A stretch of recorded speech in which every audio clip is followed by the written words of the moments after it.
Hər vaxtınız xeyir əziz dostlar, dəyərli izləyicilər. Reaksiya TV-də siyasi reaksiyanın növbəti buraxılışıdır. Hamınızı salamlayıram və öncədən xahiş edirəm ki, yayımı bəyənib paylaşasınız.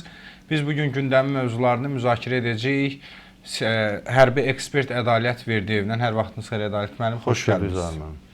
Deməli, Ədalət müəllim, öncə istəyirəm ABŞ-İran arasındakı gərginlikdən başlayaq. Belə ki, İran region ölkələrini də təhdid edirdi. Amma sanki elə bil indi biraz bu təhdid səngiyib. Nədir səbəbi sizcə?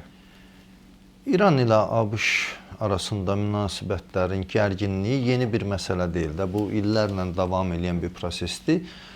Son həftələrdə ki, ABŞ-ın daşımaları regiona davam edirdi.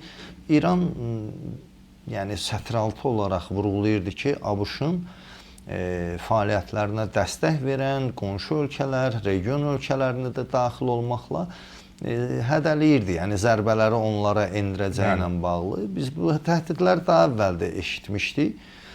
Amma indi görünən odur ki, həm Azərbaycan prezidenti, İran prezidenti ilə danışıqlar keçirdi, həm Türkiyə bu proseslərə aktiv şəkildə qoşuldu və nəticədə biraz gərginlikdə sanki səngimə var. Baxmayaraq ki, məsələn, İrandan Ermənistana uçuşlar qadağan edildi, amma səbəbini də açıqlamırlar niyə? Hər bir halda bu İrandakı vəziyyətlə bağlıdır. Amma ABŞ demək olar ki, öz zərbə qruplaşmasını İran ətrafında artıq kompleksləşdirdi. Yəni daşınmalar bitdi. Daha əvvəl bu Venezueladakı vəziyyətlə bağlı ABŞ regionda olan, İran ətrafında olan qüvvələrinin böyük bir hissəsini Karib dənizinə daşımışdı. Venezuelada bildiyiniz kimi ciddi bir qüvvələrdən istifadə olunmadı. Təbii ki, yeni silahları və s. kənara qoysaq, orada çox qısa bir müddətli əməliyyatla ABŞ həm Venezuela prezidentini qoruyan Kubalı əskərləri xüsusi bir akustik silahla zərərsizləşdirdi. Həm də Venezuelanın hava hücumundan müdafiə sistemlərini elə demək olarsa, yəni dırnaq arasında kör etdi. Yəni Ədalət müəllim, bəlkə bu çox maraqlıdır cəmiyyətimiz üçün də. Hətta Trump bilmədən dedi ki, mən bu şeyləri deməməliydim, amma deyirəm ki, bizdə elə silahlar var ki, biz onların dondururuq. O nə silah idi? O nə texnikadır ki? Bu əməliyyat başa çatan kimi, yəni Venezuela prezidentinin görüntüləri yayılan kimi məndə bir çox suallar yarandı və mən dedim, burada nə isə yeni bir metoddan istifadə olunur. Çünki Venezuela son illərdə həm Rusiyadan, həm də digər ölkələrdən, səhv eləmirəmsə, həm də Çindən hava hücumundan müdafiə vasitələri almışdı. O hava hücumundan müdafiə vasitələri heç atəş belə açmadılar. Diqqət etdinizsə, orta hündürlükdə, aşağı hündürlükdə ABŞ helikopterləri o deyilən xüsusi təyinatlı bölmələrlə birlikdə Venezuela arasına girirlər, prezidentin iqamətgahına enirlər, orada 40 nəfərlik mühafizə heyətini zərərsizləşdirirlər, prezidenti yoldaşı ilə birlikdə götürüb ABŞ-a gətirirlər. Diqqət etsəniz, Venezuela prezidentinin hər 3 saatdan, 4 saatdan bir yeni bir geyimdə şəkilləri paylaşılır. Rəsmi geyim deyildi, yəni idman geyimi var idi, sanki bir gəzinti geyimi var idi, nəysə belə bir formalarda. Hamıda sual yaranırdı ki, bir adamın bu qədər paltarı niyə dəyişdirilsin ki? Mən onda artıq şübhələndim ki, bunun qardirobunu da götürüblər ki. Bildinizmi? Yəni görün nə qədər arxain hərəkət edirik ki, bir ölkənin prezidentin yataq otağından yoldaşı ilə götürürük, hətta onun qardirobunu da götürməyə də vaxtımız var. Biz o qədər özümüzü cəzasız və təhlükəsiz bir mühitdə hiss etmişik. Bunu ABŞ hərbiçiləri bir güc göstəricisi kimi ortaya qoydular. O zaman mən şübhələndim. Yaxşı, bu ABŞ-a niyə atəş açan yoxdur? Bu prezident mühafizəsindən danışırıq. Həm də orada bilirsiniz, əsasən Kubada hazırlanmış o xüsusi bacarıqlara malik mühafizə bir bölməsi, heç bir hərəkət yox, heç bir fəaliyyət yox. Helikopterlərdən bir dənəsi də vurulmur. Onda dedim ki, burada nə isə bir ayrı bir metoddan, ayrı bir silahdan istifadə olunub. Sonra Trump'ın dilindən çıxan kimi o sözlər, axtarma, araşdırma, məlum oldu ki, akustik silahdan istifadə olunub. Akustik silahın iki növü var. Bir növü çox yüksək desibeldə, yəni tutaq ki, bir qırıcı yaxınlığımızda uçub keçərsə, onun səsi insan qulağının pərdəsini dağıda bilər. Amma bir də var, ultra dalğalı səslər. Onlar isə tam fərqlidir. Yəni, normalda səs var, amma biz o səsi eşitmirik. Amma o səs bizim həm mərkəzi sinir sistemimizə təsir edir, kapillyar damarları belə partladır və o səsin uzun müddət insana qarşı və yaxud da onun təsir dairəsində yayımlanarsa, insanı öldürə də bilir. Məhz Venezuela əskərlərinin də öldürən bu qısa dalğalı səslər olmuşdu. Bu da akustik silahdır. Bildiyiniz, yəni akustik silah deyəndə ilk öncə əvvəllər o böyük səs gücləndiricilərlə buraxılan səslər nəzərdə tutulurdu. İndi isə onun yeni bir modeli çıxıb. Və bunu biz əvvəl dənizlərdə piratlara qarşı mübarizədə istifadə edildiyini görmüşdük. Pirat gəmiləri yaxınlaşanda o səs dalğalarını onlara tərəf yönləndirirdilər.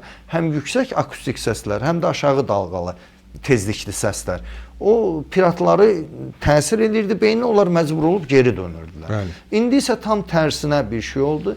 Bu böyük gəmilərin təbii ki, böyük də avadanlıq daşımaq imkanı var. Helikopterdə elə böyük avadanlıq daşıya bilməzsən.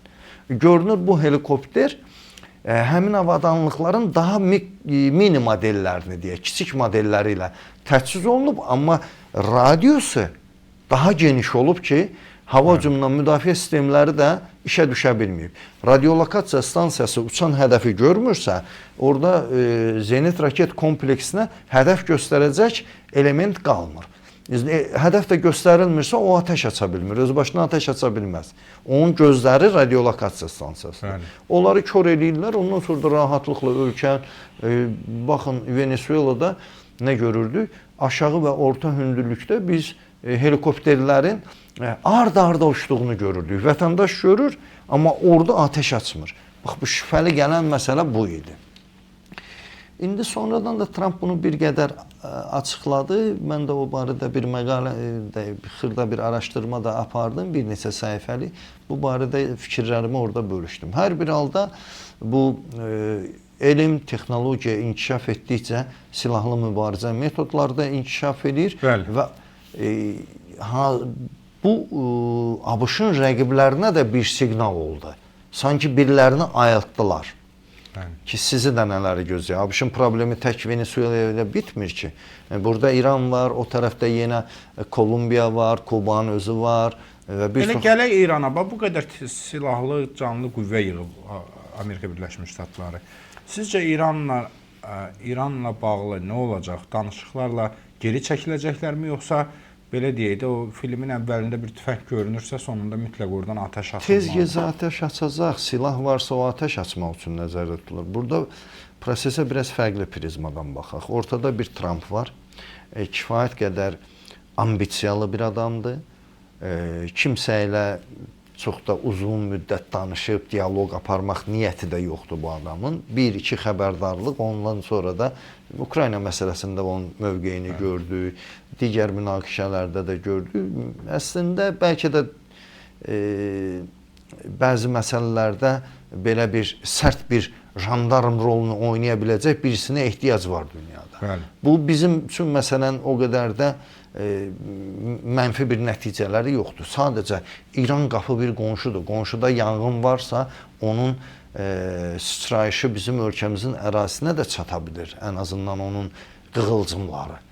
Üstəgəl orada təbii ki, bizim 40 milyonluq bir Azərbaycan türkləri var. İran ixtişaşlarında 140-dan çox azyaşlı uşaq öldürüldü. Trump bunu cəzasız qoyarsa, öz nüfuzuna xələl gətirər. Digər tərəfdən isə o boyda qoşun daşınıb, çox bahalı bir şeydir qoşun daşımaq. Üstəgəl 100.000 ton tutumu olan bir gəmi, zərbə qruplaşması, üzərində bir aviabaza, üstəgəl bu gəmini müşayiət edən raket esminesləri, onu müşayiət edən mühafizə, təminat, təchizat gəmiləri və bizim görmədiyimiz suyun altında bu aviadaşıyıcıları müşayiət edən sualtı qayıqlar. və əksəriyyəti də həm sualtı qayıqın özü, həm o qayıqların özü, həm də aviadaşıyıcı nüvə reaktoru ilə. İran hələ ki klip çəkir daha çox bu gəmilərin vurulmasına da. Nağla bənzər yəni. Amma ABŞ prezidenti bu qədər bahalı bir prosesləri həyata keçirib, gəlib İranın ağzının içinə qədər çıxırsa və Xamneyinin və yaxud da onun idarə etməsində olan dövlətin nüvə ilə bağlı, ixtişaşlarla bağlı narazı qaldığı mövqeyinin geri addım atmasına nail olmasa, bu Xamneyinin əlini gücləndirəcək, Trump'ın nüfuzuna mənfi təsir edəcək. Trump da buna getməz. Mən də dediyim odur. Trump burada, mən gördüyüm belədir. Gücü qüvvəni toplayıb, şərtləri verir. Yəqin ki, Uitkovla Türkiyədəki o görüş də gündəmdədir, yəqin ki, başlayacaq. Həmin o görüşdə İrana sərt bir, daha əvvəlki mövqeylərinin əleyhinə olan bir tələblər irəli sürüləcək. O tələblərin içərisində əllərində olan nüvə elementlərinin, uranın yəni, kənar ölkəyə verilməsi gündəmdə olacaq. Daha əvvəl biz onun 400 kiloqram olduğunu düşünürdük. Yəni, bizim orada mən xüsusi bir nümayəndəm yoxdur. Mən mətbuatda yazılan mənbələrə baxıram, mənbənin etibarlılığına baxıram, kim bu xəbəri paylaşır, ondan sonra bunu səsləndirir. Amma indi isə 11 tondan gedir söhbət. Bəli. Bunun nə qədər reallığa uyğun olub olmadığını indi təsdiqləyə bilmərəm, amma istənilən halda 400 də olsa, 400 kiloqram da olsa, 11 ton da olsa, bu sentrifuqaların fəaliyyəti dayandırılmayana qədər, həmin o nüvə silahı üçün lazım ola bilən uranın başqa bir ölkəyə verilməyənə qədər ABŞ geri addım atmaz. Bu bir. İkinci, İran nə qədər geri addım atacaqsa, ABŞ da bir o qədər irəli gedəcək.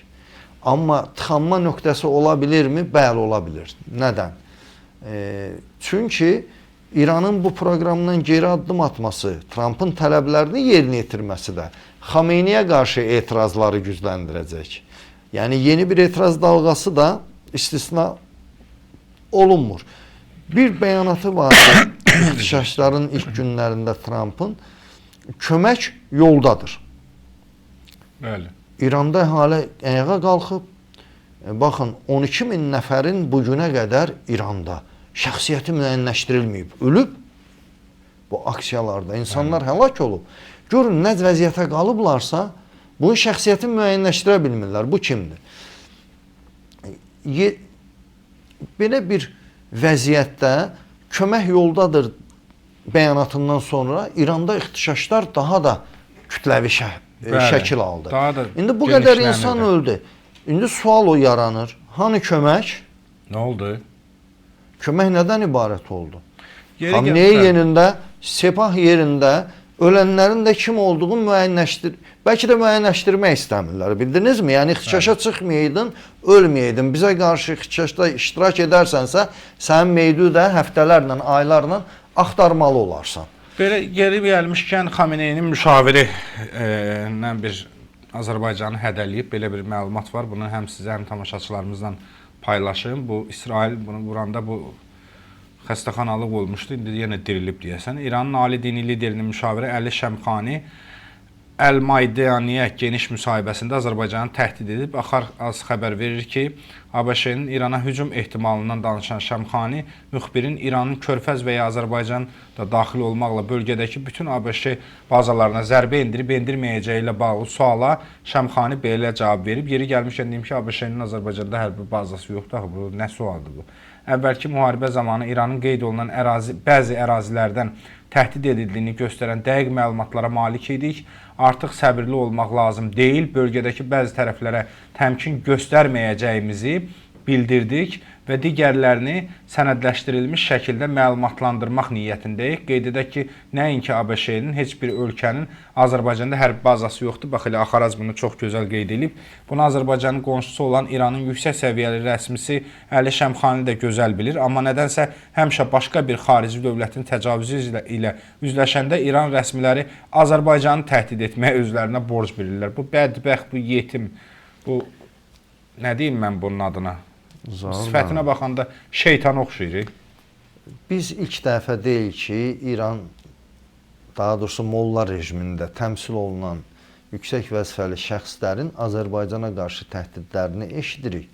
Halbuki Azərbaycan dəfələrlə açıq mətnlə elan edib ki, öz ərazisindən heç bir qonşu dövlətə qarşı istifadəyə yol verməyəcək. Belə bir bu yaxınlar bir daha elan edildi. Yəni onlar özlərinə borc bilirlər. Yəni bunları vuran ABŞ, bax Şəmxani, o qədər imkanın, gücün var idisə, ABŞ-ın təyyarələri 18 saat Amerikadan havaya qalxdılar, 18 saat uçdular, 4 dəfə havada onlar yanacaq doldurdular, gəldilər İranı beton dələn və yaxud da bunker əleyhinə olan bombalarla bombaladılar. İran səmasında da bir zəfər dövrəsi vurdular bombalamadan sonra və geriyə qayıtdılar. Sizi vuran ABŞ idi, bu bir. İkinci, sizi vuran İsrail və yaxud da İsrail sizin dəstəklədiyiniz Hizbullahı, Həması, Husiləri vuran İsraildir. Sizi vuran ABŞ və İsrail isə nədən siz qonşu dövlətləri hədəliyiz ki, onlar ki, öz ərazisindən gəlib sizi vururlar. Bəli. Azərbaycan üzərindən bir dənə uçuşa dair Flak Fighter 24 var. Yəni 24 saat uçan təyyarələrin marşrutlarını izləyir. Bir dənə ortaya sübut qoyun ki, Azərbaycanın səmasından çox demirəm, bir dənə yanacaq təyyarəsi uçsun. Olmayıb belə bir şey, olmayacaq da. Bizə lazım deyil, İranda nə problemi, kimlə problemi varsa gedib həll eləsin. Biz İranın bizə qarşı elədiyi ləyaqətsizlikləri unutmadıq. Amma yenə də qonşu olaraq müharibə istəmirik. Çünki orada bizim həm soydaşlarımız var və onların sayı da çoxdur. Biz müharibə istəmirik, biz İrana qarşı fəaliyyət də göstərmirik. Nə qədər biz xoş münasibət qurmaq niyyətində olsaq da Şəmxani kimilər münasibətləri gərginləşdirməyə çalışır. Əgər İranın imkanı varsa, buyursun, o ABŞ. ABŞ-ın gəmisi də yanıb qulağının dibində. Vura bilirsənsə vur. Ged bir raqatka ilə daş atdı, ora görə yata bilirsən. Atmayacaq. Demirəm, 6 dənə B2 bombardımançısı özdə onlar kifayət qədər böyük ölçüyə malikdir. Yəni ən ağır bombardımançıdır. Görmədiniz, arxanızdan girmişdiniz hamınız bunkerə, başınızı soxmuşdunuz o sığınacaqlara. Amerika gəlib sizi bombaladı, Natanzı vurdu. Orada Natanzda Fordo nüvə elmi araşdırmalar mərkəzini vurdu. İsfahanı vurdu, nüvə tədqiqatlar mərkəzini. Sonra 3 yerdə vurdu, yəni toplam. Hansı birinin vurulanda siz cavab verdiniz ki, sizi vuranı, başınıza bomba yağdırana cavab verməyə cürətiniz çatmır? Hə, çox yaxşı dedin, orasını unutmuşam. Cürətdim də biraz əslində onların öz dilində cavab vermək lazım idi. Bəli. Belə də demək lazımdır ki, mən öz dillərində deyirəm də, öz dillərində. Azərbaycanı təhdid edən belə mollalar ki var, bu Şəmxani kimiləri, bunlara öz dillərində deyirəm ki, sən qələt eləyirsən. Bilirsiniz də o farsçada qələt istifadə edirlər o sözü. Sən qələt eləyirsən, başından böyük ki, Azərbaycanı təhdid eləyirsən. Azərbaycan soydaşları var orada, 50 milyona yaxın. Səni elə yerindən elə tərp edərlər ki, hara uçarsan heç özünün xəbərin olmaz. Ona görə Azərbaycanla bağlı danışanda diqqətli olmalısınız. Bugün ABŞ-ın Triton yüksək hündürlükdə uzun müddət fəaliyyət göstərən kəşfiyyat puası Fars körfəzi üzərində uçur və səmada bilirsiniz nə yazır? Fars dilində yazır hücum. Pua səmada hücum sözü yazır. Bəli. Bax, vurmaq istəyirsənsə Şəmxani, get o puanı vur. Ay sağ ol. O fars dilində hücum yazıb və əhaliyə demək istəyir ki, yəni hazır olun. Bəli. Sizi təhdid edən kənarda qalıb, Siz qonşu dövlətlərdən yapışmısınız. Ünvan səhvdir. Türkiyə ilə Azərbaycan olmasaydı, bəlkə də İran vurulmuşdu artıq. Çoxdan İranın məsələsi həll olunmuşdu. Əgər Azərbaycan bu Bəli, Pezeşkiyanla danışdı. Sonra Türkiyə prezidenti ilə bir ortaq bir şey, belə deyək də, kommunikasiyalar quruldu və görüş barədə qərar qəbul edildi. Yəni, əgər bu günləri İran bombalanmırsa, buna görə Türkiyə və Azərbaycana sağ ol deməlisiniz. Bəli. Yeri gəlmişkən o İsrail də onları bombalayanda Azərbaycanı təhdid eləmişdilər, şər atmışdılar. Azərbaycan dövlət tələb elədi. Dedi, bir dənə sübut göstərin. Yoxdur sübut. Yoxdur elə bir şey. Olmayıb. Bunlar elə bir ki, vərdiş eləyiblər. Şeytan əlində qalmışıq da. Vərdiş eləyiblər. Hardan nəsə əyri bir şey çıxırsa, o zaman iç gördükləri iş Azərbaycana qarşı bəyanat səsləndirmək olur. Türkiyəni təhdid edirlər ki, Türkiyə bəlkə də İranı qismən qorumağa çalışan ABŞ zərbəsindən tək dövlətdir. Bunlar dostu ilə düşmənin tanımayan bir rejimdir. Bəli. Deməli, əziz dostlar, dəyərli izləyicilər, yayımımız davam eləyir. Bugün 12 dənə Livanın kəndi bombalandı. Şəmxani, onunla niyə danışmırsan?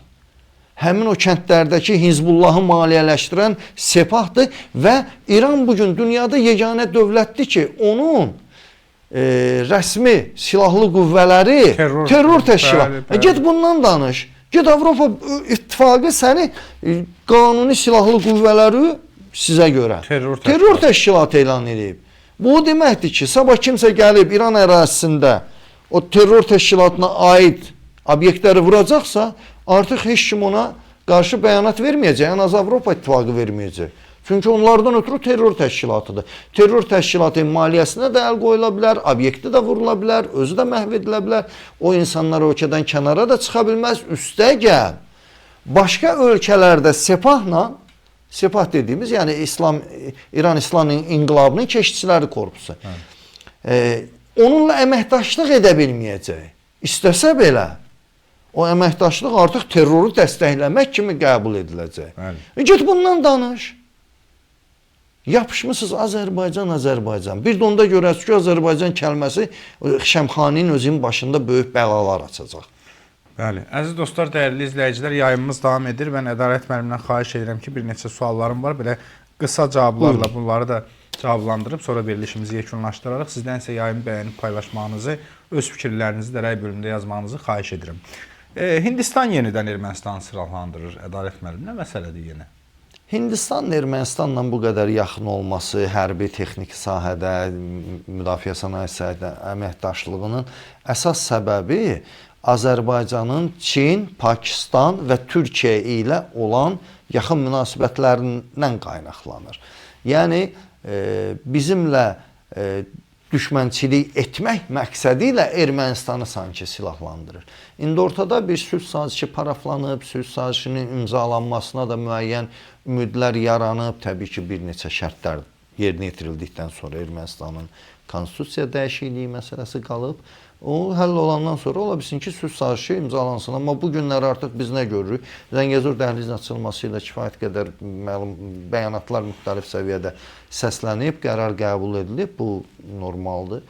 Ondan başqa İcevan Tovuz istiqamətində, Qazax istiqamətində bilirsiniz, oradan da yollar var Ermənistana. O yolların açılması da düşünülür. Araz dəyəndən həm Naxçıvan, həm Türkiyə istiqamətində müxtəlif o dəmir yol qolları var. Onların təmiri, bərpası ümumilikdə bir 500 milyon dollarlıq bir layihələr daha doğrusu həyata keçirilməyə başlayacaq. Bu sevindirici haldır. İndi belə olan halda Hindistan yenidən Ermənistana silah verirsə, təbii ki, bu bizi dərindən narahat edir. Bir. İkincisi, Hindistan verməyə maraqlıdır. O düşmənçiliyi qaynatmağa, Azərbaycanla Ermənistanı yenidən əvvəlki o bilirsiniz də təhdid dövrü fazasına keçirməyə çalışır. Azərbaycan heç bir zaman heç kimin ərazisini işğal eləməyib. Biz silahlanırıqsa bu normal bir şeydir. Çünki bizim şimalımızda da, cənubumuzda da atəş təhlükəsi var. Müharibələr davam edir, bitməmiş münaqişələr var. Həm yaxın şərqdə, həm Ukrayna, Rusiya arasında. Amma Ermənistanın 30 illik bir işğal tarixi var. İşğalçının silahlandırılması bu dünya tarixində rast gəlinməyən bir şeydir. Ona görə də mən həmişə yadınızdadsa, burada da efirdən səsləndirmişəm ki, Ermənistan silahlı qüvvələrinin sayına məhdudiyyət tətbiq etməliyik. Necə ki, bunu Rusiyada Ukraynaya qarşı tələblərində irəli sürür. Ermənistanın ağır və uzun mənzilli silahlarına məhdudiyyət qoymalıyıq. Çünki Ermənistanın əldə edəcəyi istənilən silah tez və gec, bəlkə də Paşinyandan sonra, bəlkə də daha gec, amma hər bir halda bu Azərbaycana qarşı nəzərdə tutulur. Çünki cırtdan boyda Ermənistan nə İrana, nə Türkiyəyə qarşı müharibə edəcək imkanlarda deyil. Gürcüstana qarşı da edə bilməz. Ərazi iddiaları var da orada Cavaxetiyaya qarşı. O heç o başqa bir məsələdir. Amma ona qarşı müharibə edə bilməz, çünki onun nəfəslik borusu hərəlik oradandır. Azərbaycanla da nəfəslik borusu açıla bilər. Amma bu tərəfdən sən silahlan, bu tərəfdən də denən yolları açıram. Ermənistana mənim bir silahım var. Hindistandan alınan bu silahların məqsədi nədir? Harda yerləşdiriləcək? Onların təyinatı nədir? Nədən ötürü nəzərdə tutulur? Ermənistan indiyə qədər aldığı silahları başqa bir ölkəyə qarşı istifadə edibmi? Xeyr. Artıq sualın cavabı biri ortada. Tez ya gec bu silah bizə qarşı nəzərdə tutulur. Hara yerləşdiriləcək? Apar İranla sərhəddə yerləşdir. Görüm yerləşdirə biləcəksənmi? Yox, qoymayacaqlar. Bəs biz niyə qoymalıyıq? Ona görə deyirəm ki, biz bu məsələləri biraz dərindən həll etməliyik. Ermənistanın dəyişəcək sənədi tək konstitusiyası olmamalıdır.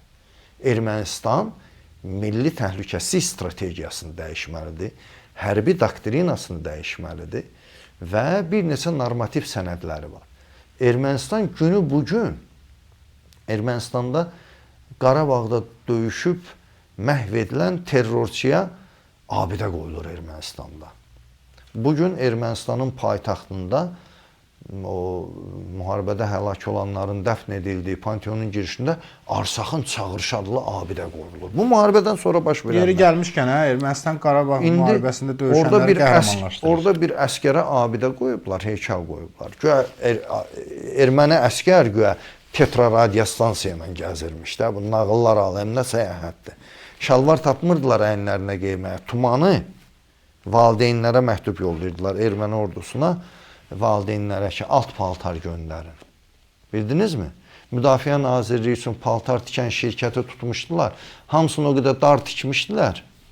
Bildin, bir qıçına bəs eləyirdi. O bir tərəfə açıq qalır. Təsəvvürə alt paltar bir...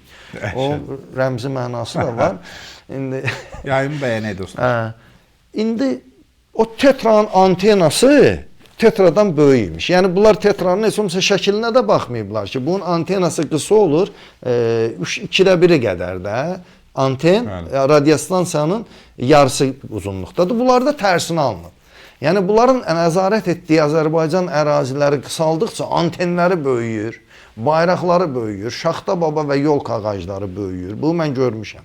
Nə qədər Ermənistan balacalaşırsa, o digərləri böyüyür. Bəli. İndi ikincisi parlamentdə biz o qondarma rejimin bayrağını görürük. Ermənistan əgər maraqlı deyilsə, Azərbaycanı qıcıqlandırmaqda, o bayrağın yığışdırılması barədə bir müzakirə aparsınlar, qanun qəbul eləsin, çoxluq onsa Paşinyan tərəfindədir. Qarabağa aid o qondarma rejimin, daha doğrusu Qarabağdakı qondarma rejimə aid atributlara Ermənistanda hər yerdə rast gəlirsən. Ağlaşma quran arvadlar vardı Arsaq bayrağı ilə, o əski parçası ilə. Mən paylaşıram hərdən belə şey. Niyə olsun ki? Parlamentdə, Ermənistan parlamentində, stolun üstündə, deputatın önündə Qarabağın əski parçası. Niyə? Qanundan qadağan eləsinlər onu. Ümumiyyətlə bütün atributların qadağan eləsinlər. İndi durub bir tərəfdən deyir Qarabağ Azərbaycan ərazisidir, bir tərəfdə Qarabağda Azərbaycan əskərinə atəş açan, Azərbaycan vətəndaşlarına atəş açan erməniyə durub heykəl qoyurlar. Balaban çalı, özü göstərsən, güya sən baraban çalansan. Nə bilim, gah VSB sürürdü, indi baraban çalır. Dəvət eləmişəm, gəlsin. Bu arada eşitdim, yazmışdınız, Kürdəmirdə konsert verəcək. Niyə verməsin ki? Onsa siyasəti yaman günə qoyub. Həqiqi biabır günə qoyub. İndi avqustun 5-də gün orta saatlarında olacaq. Açıq səma altında, bəli. Saat 1-də açıq səma altında. Əriyib, baraban əriyəcək. Bu dəqiqdir. Bu konsertə tamaşaçılarımızı da dəvət edirik. Mən də gəlib baxacağam. Görsün. Davam edirik Ukrayna-Rusiya cəbhəsindən. Yeri gəlmişkən NATO-nun baş katibi Mark Rutte Kiyevə səfəri çərçivəsində Ukrayna Ali Radasında çıxış eləyib. Rutte çıxışında Ukraynaya dəstəyini nümayiş etdirdiyini və birliyin güclü bir siqnalı olduğunu vurğulayıb. Bu siqnalları biz çox eşitmişik, amma real olaraq, nəticə olaraq dünən gecə Kiyev sakinləri metroda yatdılar. Bir neçə gün bilirsiniz, raket zərbələri olmadı, ateşkəs elan olmuşdu, amma dünən gecə yenə də Kiyevi də vurdular, Xarkovu da vurdular, yaşayış binaları, fərdi evlər ziyan gördü, mülki əhalisində ölənlər var və təşəbbüsü də Ukrayna əlinə keçirə bilmir. Yəni, söz verməklə olmur bu işlər. Bugün gördüyümüz odur ki, Avropadan, o cümlədən Fransa, Almaniya, digərləri bəlli bir miqdarda yardım ediblər. Amma biz, məsələn, Macronun dilindən neçə dəfə eşitmişik. Fransa legion göndərir, əskər göndərir, heyət göndərir. Hanı? Onlar niyə gəlib çıxmadı? Nə qədər uzun müddət Tomahawklardan danışdıq, Patriotdan danışdıq. Cirə ilə verdilər, sonra dedilər ki, özümüzə bəs eləmir. Anlayıram, istehsal gücü o qədər də böyük deyil. Amma belə eləyəcəkdirsə, Ukraynanın günahı nə idi ki, onu belə bir böyük bəlalara soxdunuz? İndi girirsiniz, yenə də o bəyanat odur ki, Ukraynalılara, yəni alt sətr nədir? Döyüşün, biz buradayıq, dəstək.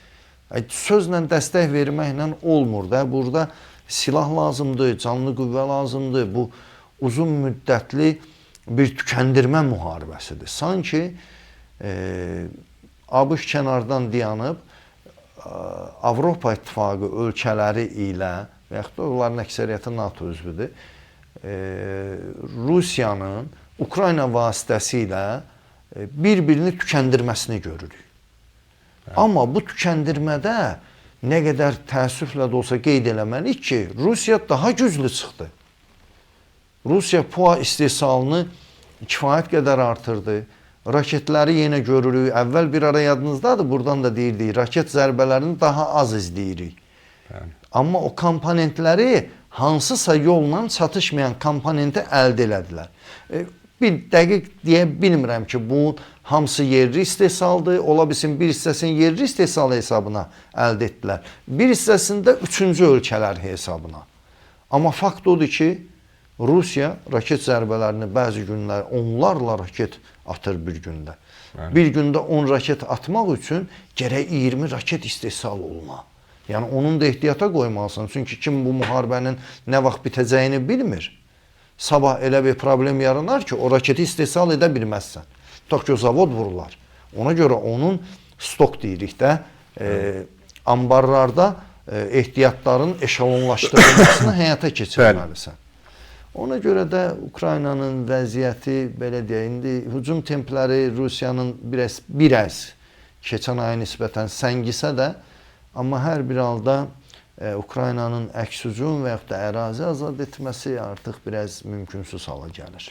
Deməli, əziz dostlar, dəyərli izləyicilər, yayımı bəyənib paylaşın. Dəfələrlə Azərbaycan dövlətinin xəbərdarlığına baxmayaraq ki, başqa ölkələrin hərbi münaqişələrində bizim vətəndaşlarımız iştirak etməsin, amma yenə də iştirak ediblər və Rusiya və Ukrayna arasında davam edən hərbi əməliyyatlarda iştirak etmiş Azərbaycan vətəndaşları məsuliyyətə cəlb olunub. Bu barədə Dövlət Təhlükəsizlik Xidmətinin mətbuat xidməti məlumat yayıb. 4 nəfərin məsuliyyətə cəlb edilməsi ilə bağlı. Ədalət müəllim, bu haqda da fikirlərinizi almaq istəyirəm. İctimaiyyət arasında da Azərbaycanlıların başqa bir ölkənin azadlığı uğrunda və yaxud da işğalı uğrunda gedib savaşması normal qəbul edilmirdi. Əlbəttə, ola bilər Azərbaycanlı da Ukrayna vətəndaşıdır, müharibəyə göndərilib, o vətəndaşı olduğu ölkənin ərazi bütövlüyü uğrunda döyüşür. Amma Rusiya tərəfindən döyüşənlərə qarşı xüsusi bir rəğbət heç bir zaman olmayıb. Tam əksinə, bizim vətəndaşlarımız da orada döyüşənlərin, işğalçı müharibədə iştirak edənlərin daim əleyhinə olub, bu fəaliyyətləri daim tənqid edib. Mən də bunu dəfələrlə müsahibələrimdə demişəm ki, 5-10 qəpiyə görə qalib Azərbaycanın nüfuzuna xələl gətirmək olmaz. Hətta bəziləri daha irəli gedərək Ukraynada döyüşlər Rusiya tərəfindən döyüşən birisini gətirib dəfn elədilər. Rayonun adını çəkmək istəmirəm. Bəli, xatırlayıram. Və onun məzar daşına şəhid filankəs filankəs yazdılar. Azərbaycan bayrağı qaldırdılar. Bax, işğalda iştirak edən birisinə şəhid adını verdilər. Və bu rayonun hara baxırdı aidiyyəti qurumları? Kimsə barmağına toxundurmadı. Qoy rayonu ilə deyək ki, bilsinlər. Deyin. Bu Naxçıvan tərəfdə idi. Səfərimizə Şərur rayonu idi. İndi oradan da şəhid ailələrindən Eliyar müəllim və s. başqaları da müraciət elədilər. Onlar da bunu hərəkəti qınadılar. Mən də bunu paylaşdım, müsahibə verdim. Amma indiyə qədər üstündən bir aydan çox vaxt keçib, eləmi? Bir dənə qurum çıxıb demədi ki, bu fəaliyyətin qarşısı alındı, Azərbaycan bayrağı o məzardan yığışdırıldı. İndi ölüb dəfn ediblər heç. Rusiya tərəfdən döyüşürdü. Bəli. Ukraynaya qarşı. Bəli. Və onu da şəhid filankəs filankəs. İndi buna təqvim hazırlayıblar. Arxada Şuşa, Azərbaycan bayrağı, Şuşa yazısı, bunun şəkli, təqvim və s. Gəlib Şuşada döyüşmüşdü o adam. Xeyr. Xeyr ol ona. Hə də işdə burasında. Təqvimi hazırlayıblar. Sən belə döyüşən idin, gəlib 44 günlük vətən müharibəsində. Bunu tirajlayırlar. Bir nəfər çıxıb bununla bağlı nə rayon rəhbərliyi, nə digərləri çıxıb rəsmi bir açıqlama vermədilər ki, bu fəaliyyətin qarşısı alınsın və sonradan da təkrarlanmasın. İndi odur ki, bu DTX-nın həbs elədiyi 4 nəfər barədə məlumatı mən də paylaşdım. Bu çox yaxşı bir belə deyək, dərs olacaq orada döyüşənlərə. Bəli. İkincisi də ki, bizim Rusiya tərəfdən vətəndaşımız niyə döyüşməlidir ki? Bəli. Nəinki Rusiya, ümumiyyətlə başqa bir ölkədə bu qanunla qadağandır. Bu məsuliyyət yaradır, hüquqi məsuliyyət yaradır. Burada cinayət tərkibi var. İndi 4 nəfər döyüş. Get döyüş indi həbs qəti imkan tədbiri altında. Bəli. Etməsinlər. Yəni çox sağ olun Ədalət müəllim. Çox təşəkkür edirəm sizə. Başqa deyəcəyiniz var idisə buyurun. Dünən Gənclər günü idi. Bəli. Biz onları da təbrik eləyək. Çünki bizi qalib xalq edən, bayrağımızı Zəngəzur dağlarına, Şuşaya, Laçına, Kəlbəcərə daşıyan o gənclərimiz oldu.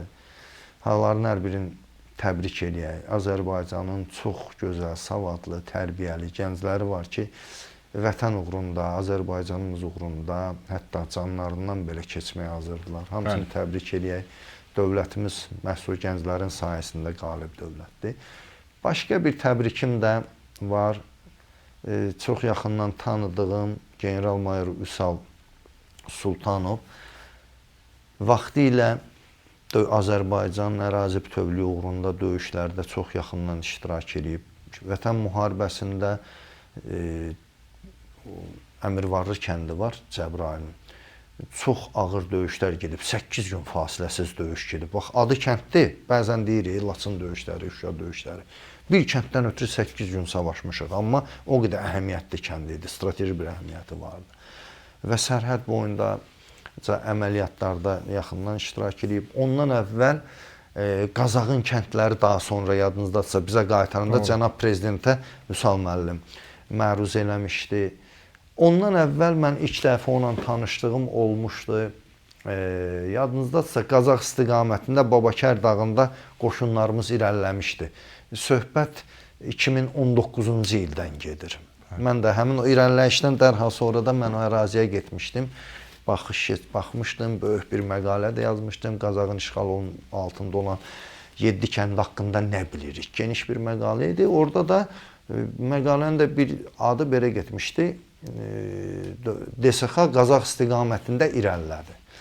İlk anonsun, ilk xəbəri mən vermişdim, amma bu əməliyyatı da həyata keçirən Vüsal müəllim olmuşdu. Yəni kifayət qədər böyük xidmətləri var, vətən müharibəsi qəhrəmanıdır. Şəxsən prezident ondan məruz edib cənab prezidentə. İndi belə bir adamın Zəngəzurda, bax vaxtilə döyüşdüyü ərazilərdə, indi biraz da önündə Zəngəzurda böyük bir sərhəd diviziyamız var və həmin şəxs, həmin diviziyada Dövlət Sərhəd Xidmətinin rəhbəri tərəfindən komandan təyin olunur. Bu əlbəttə sevindirir.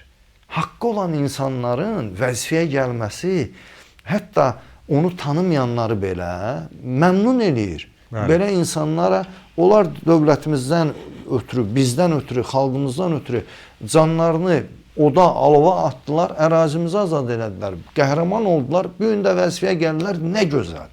Bəli, yaxşıları demək Təbrik lazımdır, edirik. təbliğ etmək lazımdır. Əlbəttə, təbrik edirik. Təbrik Ona edirik. fəaliyyətlərində uğurlar arzulayırıq. Allah bütün əskərimizi, ordumuzu, dövlətimizi, bayrağımızı, prezidentimizi qorusun. Amin, amin, amin. Çox sağ olun Ədalət müəllim. Siz Təşəkkür sağ olun. edirəm. Əziz dostlar, dəyərli izləyicilər, daha bir buraxılışımızın sonuna gəldik. Sonda sizdən xahişim yenə də yayımı bəyənib paylaşmaq və abunə olmağınızdır ki, növbəti yayımlarımızdan da zamanında, vaxtında xəbərdar ola biləsiniz. Nə olur olsun, gəlin hər şey Azərbaycan üçün, hər şey vətən üçün deyək, sağlıqla qalın.